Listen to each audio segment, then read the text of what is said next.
was to put the person's shoulders flat on the ground. Was someone able to do that? So Abe, you did it a few times. Kieran, did you do it? No? He's been training for a while. That's alright. Anyone else? Yeah? How did you do it? What did you focus on? So getting inside, it was the difference is night and day. If your head was out and you were too far, Yeah. and you got inside a little box area. That's it. I found actually trying to get an underhook too was helping having my weight there and just putting my shoulder on the floor, but being in there was you could tell if you weren't in because you just had so much more control over the opponent. And honestly, that analogy there goes out to Vagner, Rocha. A person I'm grateful to call a friend and a mentor. He taught me that analogy of staying inside the sandpit or the box with your head. It changes every single thing from top half down.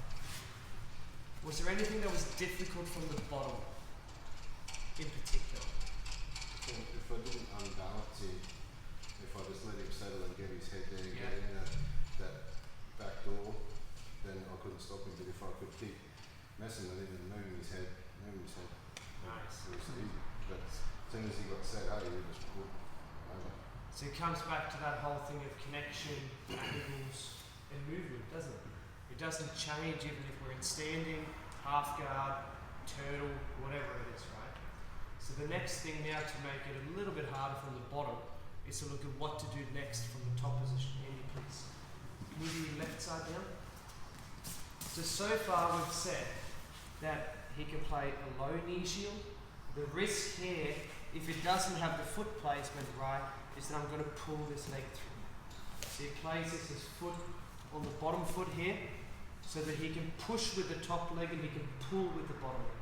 That's where that off balancing comes into play, right? Makes it way harder for me to get into the sandpit. Then he could play a higher knee shield here, where he would be quite wise if he put that elbow inside to strengthen it so that it doesn't collapse down. He can use this foot here to pull me back if I sit up. So it's off balancing. And then we said that he can also play with the half butterfly, where now I have to change direction. I need this hip on the ground here, so I have to break my own rule to kill that butterfly hook so that I don't get thrown. If I stay here and I'm not able to flatten him out, he'll fight the underhook easily and he'll flip me over. Yeah? That's the strength of that butterfly hook. And then we said from the top position, to make all that really hard, our head is inside the sandpit, at least within the borders of the sandpit. I pinch my knees. I make sure that I have this knee here inside the hip crease and hand or an elbow close to this hip crease. And then we hover. Yeah? That's as far as we've come right now. The next thing now, believe it or not, get your hands together around your opponent. We've said that we don't want him to get the underhook. Yeah? I can collapse it here, so if he's on his way, I can bring it in here. I drive my head under his chin, and then I get my hands together. There. Now, when my hands are together, I can put my head outside of the sandpit. It's only safe to peek over the mountain, the cliff, if you have a harness that holds you back. That's the analogy. So you can peek outside of the sandpit if you've got something holding you there. If I don't have that, I'll be thrown. It's exactly the same specific training now. Your job is to put the person's shoulders flat on the ground, but once you've done it, or in the process of doing it, I want your head to go closer to the chin, and then I need you to fight to get your hands together. Cool? So you could look something like this.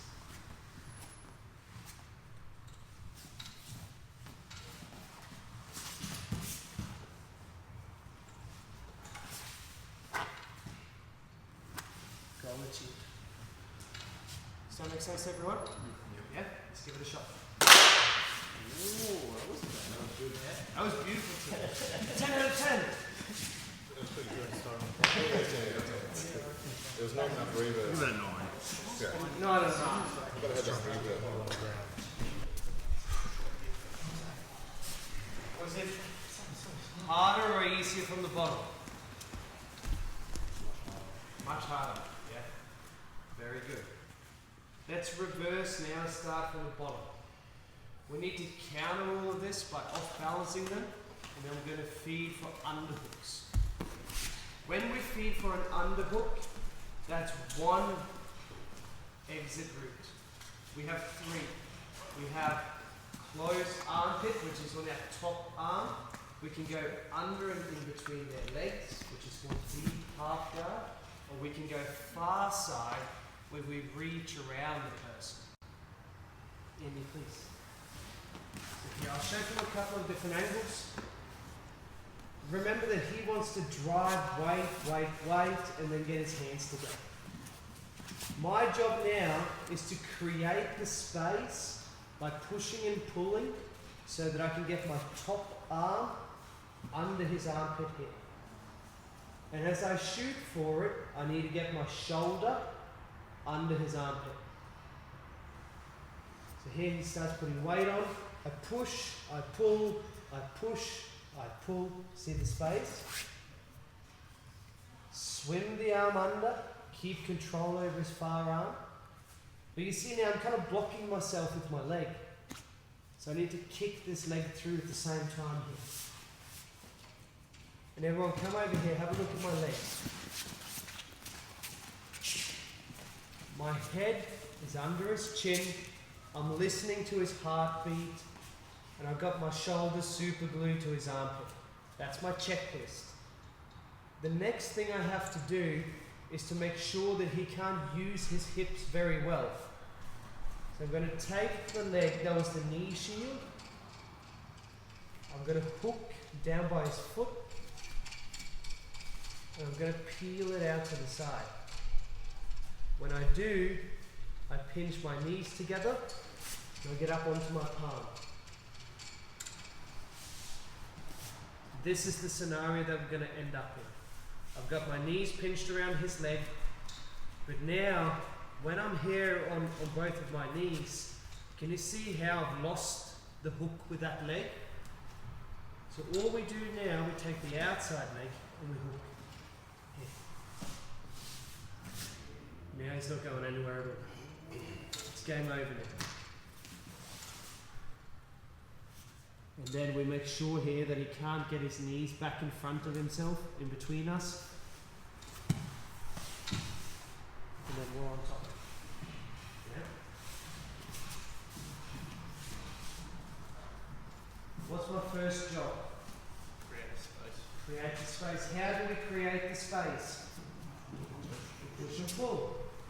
Push, pull, push, pull. The space, we slide.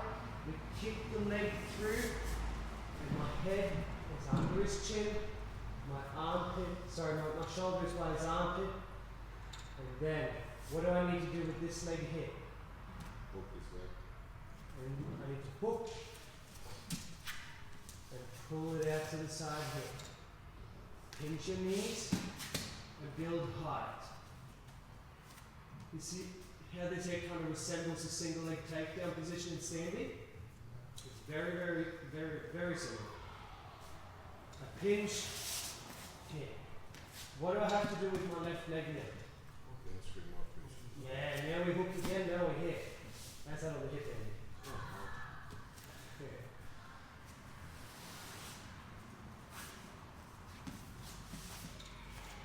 Control the legs. That's ground pound. Smash. Yeah? Does that make sense to everyone? Yeah? Let's practice.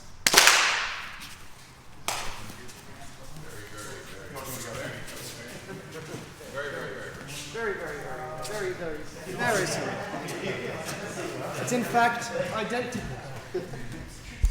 Imagine if you put his hair on your head. Oh, dude. Dude, that'd be dangerous. Look here. That's the end of the world. Once upon a time. I don't believe it. I'll show you something. He's that age. Alright, next up, let's look at how to use what we've done so far to pass half guard, either into mount or side control. We're going to work with two primary passes. The first one comes from getting your hands together and then walking the person's heel to their bum. So you need to be a little bit careful with the knees here, please. So if you have knee issues, please talk to your training partner. Only on your left hip, please. Cool. So my job now is to follow all the rules that we've made so far. I pinch my knees, that means the front door is covered, I block the back door, I drop my head into the sandpit and I wear him out a little bit, yeah? And then we fight to get our hands together. Everyone come over on this side here. My job now, once I get my hands together, is to pin his head in a position that's going to hurt a lot. And then I need to angle my body so his heel goes to his bum. Once that heel is to the bum, he's going nowhere. He's probably going to beg to have his guard pass, and we just slide up into mounts. So follow all the rules. We work to get our hands together here. Crush. And then here. See that? Because my hands are together now, we can start moving our head towards the ground. And then we deal with the legs. Other side, please. It might take a little bit of time to get there because you need your hands together, but when you get there, walking that heel to the bum is not all that hard. Hands together. Hold, hover above the ground. Walk the heel to the bum. Now we can start dealing with the legs. Yeah?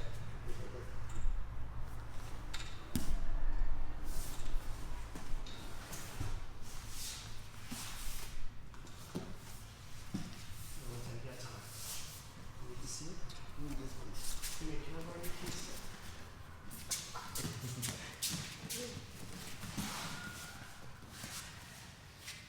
Oh, this is a little bit different, isn't it? It better work. Oh, I can barely reach around anybody, that's alright. That's all we need. Here. Start walking the heel to the bum. And then readjust your grip if you have to. And then, now we can start dealing with the legs.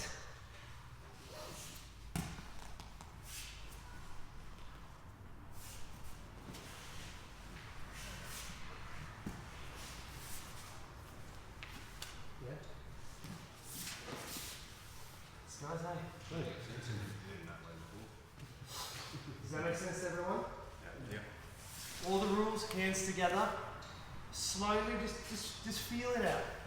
Walk the heel to the bum. Learn to balance. And then you got to make sure that you can get up and over something. Yeah? Alright, let's go. 9, Yeah, that's pretty. 8.7. 8.75. You need these fucking small cards. You know, like the reps to sit. You done? Cheers, James. Take care, bro.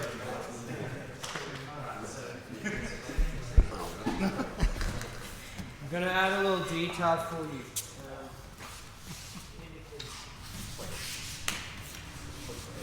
It's looking very good across the board, but one thing that stands out is that you're all driving pressure to the top part of his thigh. Yeah? It has to be to the bottom part. He still has a lot of strength if I try to do this here. It's very different. The moment I feel that I have to bail because he's pushing away, I bail. Here. He can't attack me here anyway, it doesn't matter. Now, I can walk in either direction, but he can't move his legs. That's the whole thing. We can sneak for the head, or we go to the backside. Yeah? So we've got to drop that shoulder closer to the knee. Yeah? We try to set up the pressure. Here, he's pushing me away. Down here. Closer to the knee. And then we work our way through. If this here doesn't work, we find a way to the backside. It's blocking my head or my shoulder, whatever. Let's go to the other side.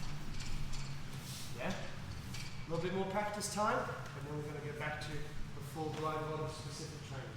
Cool? Let's go. So far today we've explored different ways of driving pressure from the top to put the person flat. You've looked at how to pass. From the bottom you've got 3 different knee shield variations. Shallow, cross, and then butterfly. And then you've seen how to wrestle up, getting the arm under and then ending up on top. Yeah? So here's the name of the game. From both positions, your job is to end up chest on chest, in side control or in mount. So if I want to get to side control, the arm weave pass is very simple. It gives me straight access to side control, yeah? You call me heavy. If you want to get to mount, that could work too, but you've got to step over the legs. If I can bring his heel to his bum, you saw it earlier, it's an easy crush of the legs to start getting up on top, yeah? If Andy can prevent all of that by winning the underhook battle, and then getting up here, weaving my leg, hooking it, switching his hooks here, now he's achieving the same thing, right? So, for 15 minutes straight. Yeah, 15 minutes. Your job is to pass guard or sweep so that you end up chest on chest, either in side control or in mount sitting on top of the person. Cool? When you get there, you've got to get your hands together. Don't be lazy. Yeah? Does that make sense? Every time there is a pass or a sweep, chest on chest with hands together, you switch top to bottom. Cool? Yep. Make sense? Yeah? Alright, let's go. Boom! That was good. That was a 10. That was good. Now, so how you would normally do it is you let him come through. This works really well. Even if he wouldn't grab your head, you can still sweep him. But the issue that you're running into when you do it this way, if we back up one step, is that if Andy knows where to place his head and not go outside the 4 walls of the sandpit, he drives his head straight under your chin here. Now you can't do that. It's rather difficult because he can pin your head. Not impossible, but much, much harder. Yeah? A much better option is you keep your biceps tight in your shoulder frame. And here, when we use the shoulder frame, come have a look here, guys. His shoulder blade is like a cliff on a mountain, yeah? I want you to crawl your fingers over the cliff, hang on tight like this, like you're bouldering, and then flare your elbow here. Good. Try to go forwards, Andy. Yeah? It's exactly. So now, you monitor this arm, you know, wax on, wax off. You're climbing a cliff here, then you bail on your leg, and you step into a 3/4 bridge. That's it, whole foot on the ground. Here. Good. Stay there. Now as he drives down, you catch his arm, pinch your knees, and then you turn him towards me. So catch that. Yeah. Then you turn him this way. Beautiful. Much safer option. So you're just rearranging the order in which you use your arms and your legs. Does that make sense to everyone? Do you want to practice? Or do you want to start your live rounds? Alright, live rounds it is. Alright, let's go.